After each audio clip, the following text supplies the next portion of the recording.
Assalamualaikum warahmatullahi wabarakatuh. Selamat pagi teman-teman. Di sini kita akan mempresentasikan laporan KKL kita di Pudam Banyuwangi. Kelompok kita hanya terdiri dari 2 orang, yaitu saya sendiri Abdul Qasim dengan NIM 2123198 dan teman saya Andrianto dengan NIM 212319994. Selanjutnya kita ke profil instansi. PDAM Tirta Banyuwangi sebuah institusi yang menjadi tulang punggung kesehatan masyarakat melalui penyediaan air bersih sebagai badan usaha milik daerah BUMD.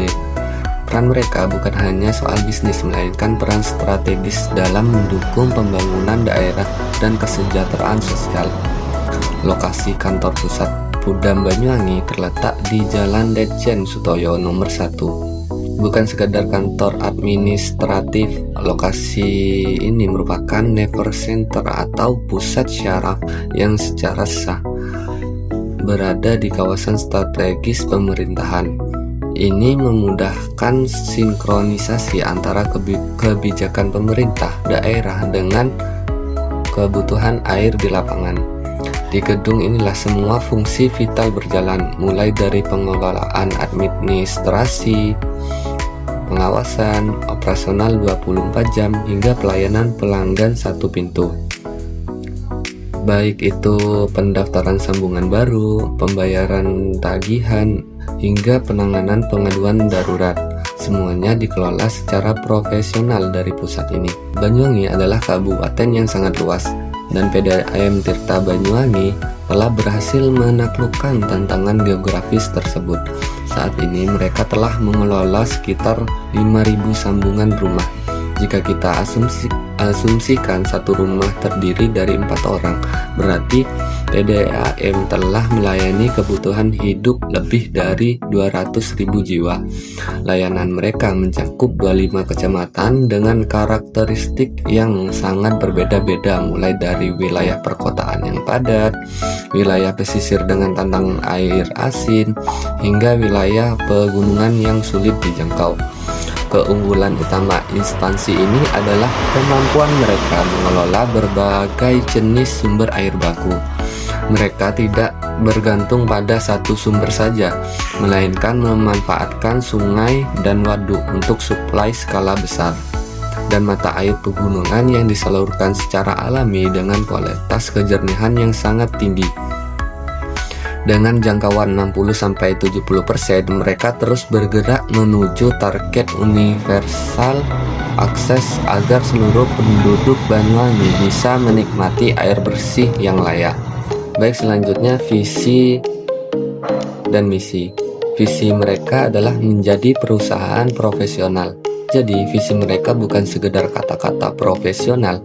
Di sini berarti standar air yang dihasilkan harus memenuhi syarat kesehatan PEMKES, dan pelayanan yang diberikan harus tepat waktu. Dan untuk misinya sendiri itu sebagai langkah nyata, yaitu dengan pemanfaatan teknologi tepat guna, mereka terus memperbarui sistem pemurnian air dan sistem perpipaan agar kebocoran air dapat ditekan seminimal mungkin. Hal ini bertujuan agar harga air tetap terjangkau bagi masyarakat menengah ke bawah. PDAM tidak hanya mengambil air dari alam, tapi mereka memberi kembali. Mereka memiliki program penghijauan daerah tangkap air. Tanpa pohon, mata air akan mati, dan tanpa mata air PDAM tidak bisa bekerja. Menciptakan lingkungan kerja yang sejahtera bagi masyarakat agar setiap petugas di lapangan bekerja dengan hati saat melayani masyarakat. Baik, selanjutnya program Dinas Pudam. Program Dinas PDAM Kabupaten Banyuwangi fokus pada penyediaan air bersih melalui pengembangan infrastruktur sumber air seperti brown subtering di sumber Gedor. Perusahaan ini didirikan melalui Perda No. 8 tahun 1974 untuk memisahkan dari daun guna meningkatkan otonomi pengelolaan. Oke, di sini saya jelaskan tentang struktur organisasi yang ada di Pudam Banyuwangi, yaitu tugas dan pokok dan fungsionalnya. Dan salah satunya yaitu ada dari Ibu Haji Ipuk Fiestianda ISPD.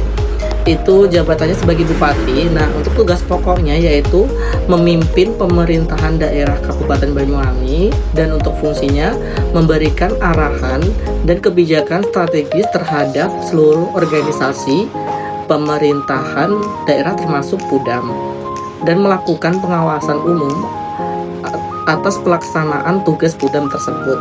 Dan yang kedua yaitu ada juga dari DRS Dwi Yanto DRS Nur Wirsih MPD, itu dengan jabatannya dengan Dewan Pengawas, dan tugas pokoknya itu melakukan pengawasan independen terhadap pelaksanaan manajemen dan operasional Pudam, dan untuk fungsinya memastikan Pudam beroperasi sesuai dengan ketentuan dan kebijakan yang berlaku, dan memberikan rekomendasi perbaikan kebijakan dan kinerja. Dan yang ketiga yaitu ada Abdul Rahman SAG MH, yaitu adalah jabatannya Direktur Utama, yaitu untuk tugas pokoknya memimpin dan mengelola Pudam secara keseluruhan, dan untuk fungsinya menyusun kebijakan operasional, mengoordinasi seluruh bagian dan cabang, dan bertanggung jawab atas pencapaian target operasional. Dan yang selanjutnya yaitu ada dari Arita Budi Utami SE, Kepala Bagian Produksi dan Distribusi, di mana untuk tugas pokoknya yaitu mengelola proses produksi dan distribusi air bersih. Dan untuk fungsinya menjamin kualitas dan kuantitas air sesuai standar, memantau distribusi air agar merata dan lancar. Selanjutnya itu ada Sulastri, di mana ini kepala bagian seksi bendahara merangkap PLT kepala seksi pembukuan dan anggaran. Jadi untuk tugasnya mengelola administrasi keuangan dan anggaran Pudam. Dan untuk fungsinya menyusun, mengawasi, dan melaporkan pengelolaan keuangan, melakukan pembukuan rutin dan pencatatan anggaran. Dan yang selanjutnya itu adalah Leni Agustina SE. Jadi adalah kepala cabang Rogo Jampi, di mana untuk tugasnya itu memimpin operasional cabang Rogo Jampi. Untuk fungsinya yaitu mengatur pelayanan dan pengelolaan sumber daya di wilayah cabang, mengawasi pelaksanaan tugas teknis dan administrasi cabang. Dan selanjutnya yaitu adalah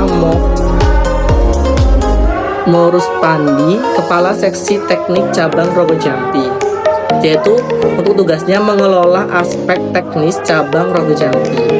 Untuk fungsinya melakukan perawatan dan pengembangan instalasi teknis, memastikan operasional teknis berjalan dengan optimal. Kemudian ada Budi Santoso, yaitu adalah kepala cabang Genteng, di mana untuk tugasnya itu memimpin dan mengolah operasional yang ada di cabang Genteng.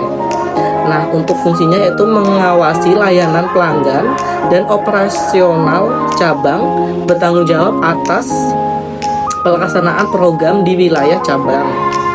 Kemudian ada MA Sri Astuti, di mana jabatannya itu Kepala Seksi Umum Cabang Rogo Jampi. Tugasnya mengelola administrasi umum Cabang Rogo Jampi. Untuk fungsinya menangani kebutuhan administrasi, SDM, dan pelengkapan, dan mengatur kegiatan operasional non teknis cabang. Kemudian ada Arif Syahudin atau SE. Jabatannya yaitu Kepala Seksi Pengawas Umum. Untuk tugasnya itu mengawasi kegiatan operasional umum Pudam. Untuk fungsinya yaitu memastikan seluruh operasional sesuai dengan prosedur, melakukan evaluasi dan pelaporan pengawasan. Kemudian yaitu ada Khairi, di mana jabatannya Kepala Seksi Pengawas Operasional, melakukan pengawasan khusus pada aspek operasional teknis. Untuk fungsinya yaitu memastikan kelancaran operasi teknis, memasukkan perbaikan dan pencegahan masalah teknis. Kemudian ada juga yaitu Rustam Ajis ST. Untuk jabatannya yaitu Kepala Bagian Perencanaan Teknis dan Pembekalan. Untuk tugasnya itu menyusun perencanaan teknis dan kebutuhan perlengkapan. Untuk fungsinya mengatur pengadaan peralatan dan bahan teknis, menyusun strategi pengembangan teknis Pudam. Yang selanjutnya itu ada Suhesti.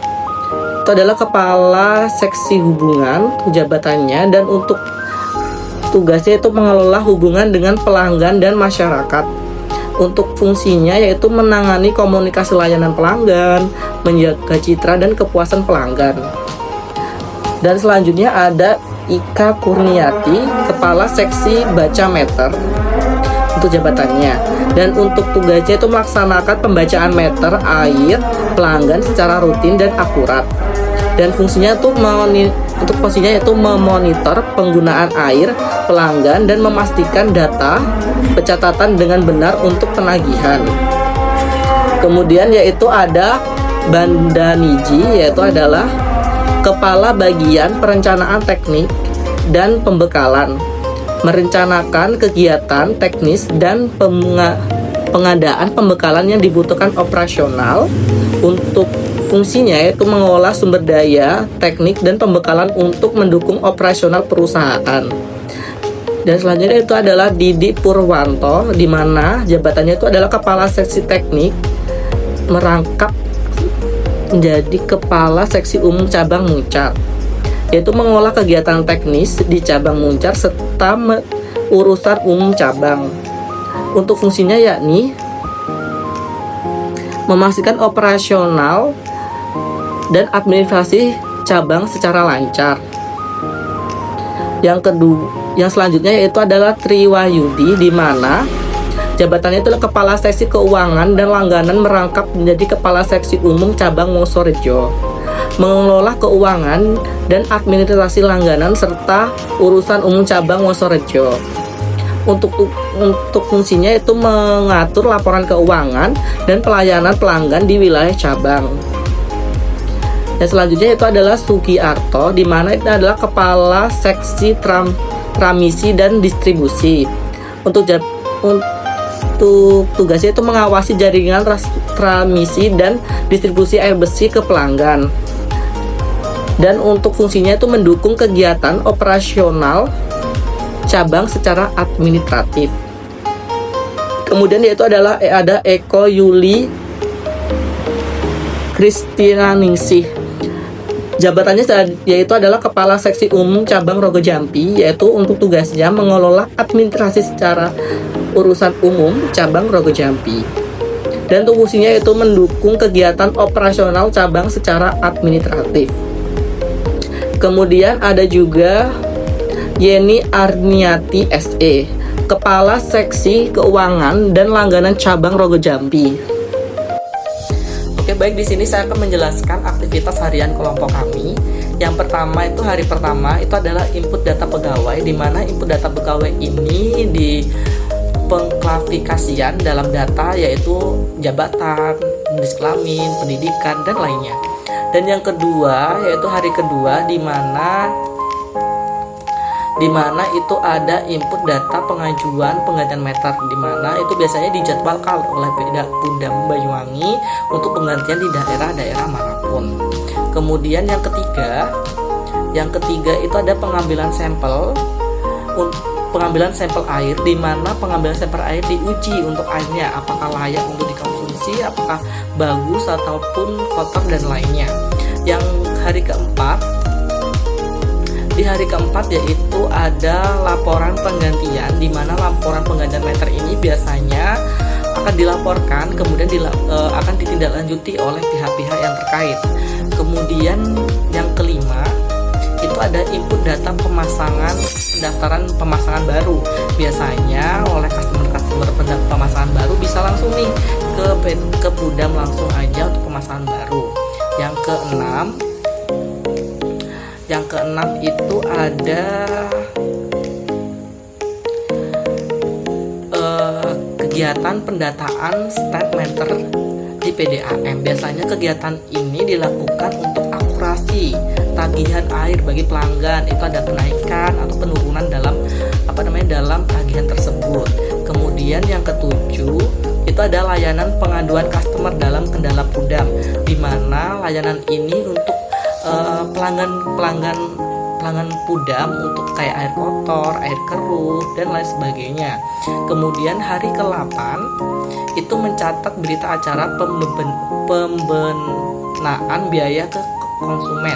Biasanya itu pencatatan dalam berita acara apa aja yang mau dikeluarkan oleh biaya tersebut. Kemudian di hari ke-9 itu mencatat data laporan pipa bocor sumber, ya kan. Dari pencatatan dicatat dari pipa-pipa bocor itu, habis itu ditindaklanjuti oleh pihak Pudam. Hari yang ke-10 yakni adanya pelayanan prima yang dilakukan oleh cross check data pengaduan pelanggan. Biasanya tujuan ini untuk memastikan akurasi dalam data keluhan pelanggan tersebut. Kemudian hari ke-11 itu adanya keluhan meteran seperti meteran rusak, kebocoran, pipa, air mati, dan lain sebagainya. Kemudian yang hari ke-12 itu adanya pelayanan prima dari meningkatkan tuntunan pelanggan oleh kebutuhan evaluasi didorong oleh isu keterbatasan SDM, koordinasi, dan lain sebagainya. Hari ke-13 yaitu adanya pencatatan meteran dari segi standar meter pelanggan dilakukan sebagai dari administrasi pelayanan konsumen di Pudam Banyuwangi tersebut. Hari yang ke-14 yaitu penyempelan data memo, pemutusan dan tagihan rekening pelanggan, di mana kegiatan ini berupa penyempelan dari memo keputusan dan tagihan rekening pelanggan untuk periode tahun 2025, di mana dilakukan berdasarkan data yang diverifikasi guna memastikan informasi pelanggan tersampaikan dengan tepat dan tertib. Hari yang ke-15 yaitu mencatat merek, meteran, dan menyesuaikan dengan yang ada di web. Biasanya itu biar pencatatan meter ini informasinya lebih jelas, jadi ada double check gitu biar lebih akurasi. Hari ke-16 itu ada pencatatan BK, buka kembali, penyambungan kembali, tutup kurang dari 6 bulan. Nah, biasanya kegiatan ini dari Pudam Banyuwangi lebih tepatnya itu ketentuan yang sudah diberikan oleh Pudam Banyuwangi. Nah, jika disegel dan dalam 1 bulan tidak ada pembayaran, maka akan dikenakan dendanya 150.000. Nah, dan jika sudah disegel dan dalam 3 bulan tidak ada pembayaran dendanya akan mendapatkan 300.000. Nah, jika sudah disegel dalam lebih dari 6 bulan, ada pembayaran dendanya seharga pasang baru yang berlaku.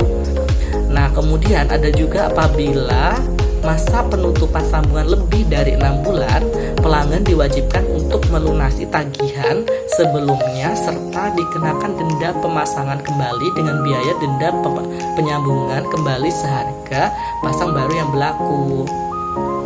Yang ke-17, hari ke-17 yakni merekap absen petugas tenaga koperasi kelebihan jam kerja bagi prodis. Nah, kegiatan ini biasanya dilaksanakan untuk menghitung kelebihan jam kerja petugas selama periode 1 Desember hingga 31 Desember. Kemudian yang hari ke-18 yaitu penertiban dan penggantian meter rusak. Biasanya kegiatan ini dilakukan untuk memastikan ketepatan pencatatan pemakaian air serta meningkatkan kualitas pelayanan kepada pelanggan. Kemudian yang hari ke-19 yakni hari ke-19 yaitu adalah kegiatan pembuatan laporan pengaduan pengecekan meteran air dilakukan untuk menindaklanjuti adanya penurunan pemakaian air yang tidak wajar dari pelanggan. Nah, biasanya ditindaklanjuti nih dari kenaikan mulai dari kecil kok tiba-tiba besar seperti itu. Ke hari 20 itu ada membuat laporan pengaduan untuk pengecekan meteran.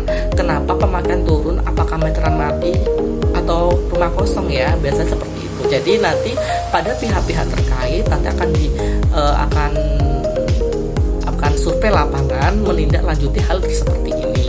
Di hari 21 itu mencatat data kebocoran pipa. Nah, jadi semua pencatatan itu akan dicatat oleh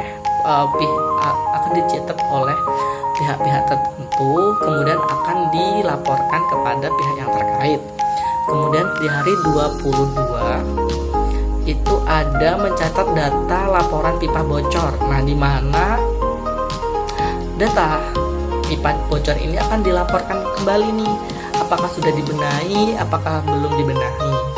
Yang ke hari 23 yaitu menerima pelayanan pembayaran angsuran pelanggan setiap bulan sekali dan pembayaran keterlambatan pembayaran secara non tunai. Nah, biasanya nih kalau pelanggan Pudam ingin membayarkan angsuran, jadi untuk Pudam itu bisa mengangsur pembayarannya, jadi bisa melalui customer service-nya. Nanti keluhan apapun itu nanti akan ditangani oleh customer service-nya. Di hari 24 itu ada pelaporan pengaduan tentang jenis pengaduan servis meteran dengan keluhan pelanggan yang meterannya tidak bisa dibaca karena ada embun di dalam meterannya. Nah, biasanya hal tersebut itu dikarenakan adanya air di meterannya, jadi tidak bisa dibaca untuk tagihan yang akan berlaku di bulan depannya. Di hari 25 di mana pencatatan meter pelanggan. Nah, di mana pencatatan kegiatan ini dilakukan supaya bertujuan mendata jenis dan merek air yang terpasang pada setiap pelanggan. Seperti itu. Oke, di sini saya akan menjelaskan manfaat KKL. Nah, dari kegiatan KKL di Pudam Banyuwangi memberikan manfaat besar dalam memahami dunia kerja secara langsung. Nah, adapun menurut Hasibuan 2019, di mana kedisiplinan kerja itu dapat dibentuk melalui pembiasaan kegiatan rutin, apel pagi, dan pembagian tugas harian. Dan juga ada menurut Saigian 2018 menyatakan bahwa pengarahnya kerja yang jelas membantu meningkatkan magang hasil penelitian. Wibowo 2020 juga menunjukkan membentuk etos kerja profesional. Oleh karena itu, kegiatan pembentukan sikap kerja yang disiplin dan bertanggung jawab. Penerapan ilmu dalam kegiatan KKL ini yaitu selama kegiatan KKL di Pudam Banyuwangi terlihat jelas dalam aktivitasnya harian yang kami lakukan.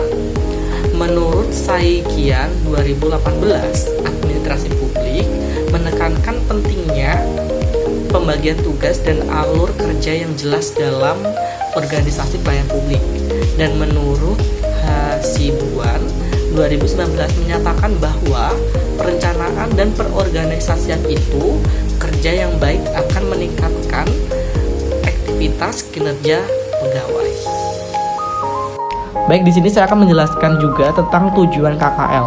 Jadi untuk tujuan KKL ini untuk mengetahui dan memahami proses pengolahan air bersih dan serta sistem operasional, dan juga ada pelayanan dari PDAM itu sendiri.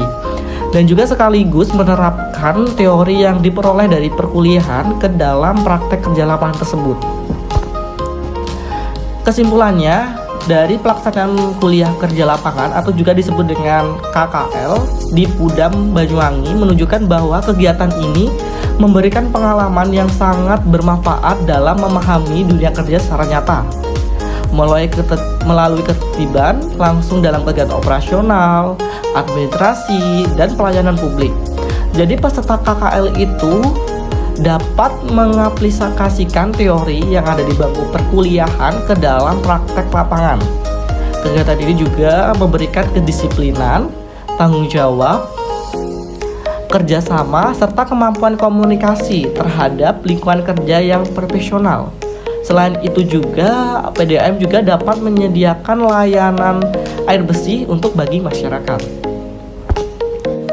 Puji syukur kepada Allah Subhanahu wa Ta'ala karena kami diberikan kesehatan sehingga kami dapat menyelesaikan hasil laporan dari kegiatan kuliah kerja lapangan di Pudam Banyuwangi. Laporan ini guna untuk memenuhi tugas mata kuliah program kuliah kerja lapangan atau KKL di Pudam Banyuwangi. Laporan ini guna untuk memenuhi kuliah kerja lapangan disebut dengan KKL tentunya, juga untuk menambah informasi bagi pembaca dan untuk menambah wawasan ilmu pengetahuan.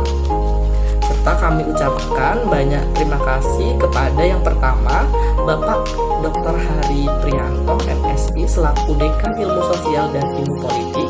Yang kedua kepada Ibu Dr. Ena Agustina MSI selaku Kaprodi Ilmu Sosial dan Ilmu Politik. Yang ketiga yaitu Bu Safrita Jatuh Permatasari SIP MSI selaku Wakil Administrasi Publik selaku dosen pembimbing KKL.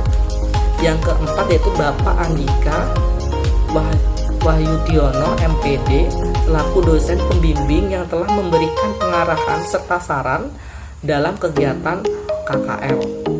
Yang kelima yakni Bapak Abdul Rahman SAG MH selaku Direktur Utama yang menyediakan tempat dan tugas KKL.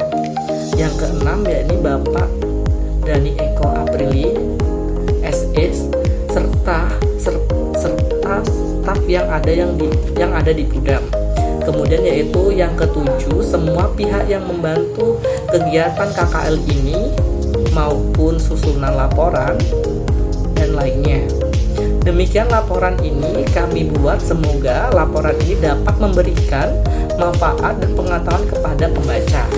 Tentunya kami membutuhkan kritik dan saran yang membantu semua pihak-pihak demi kesempurnaan laporan kami.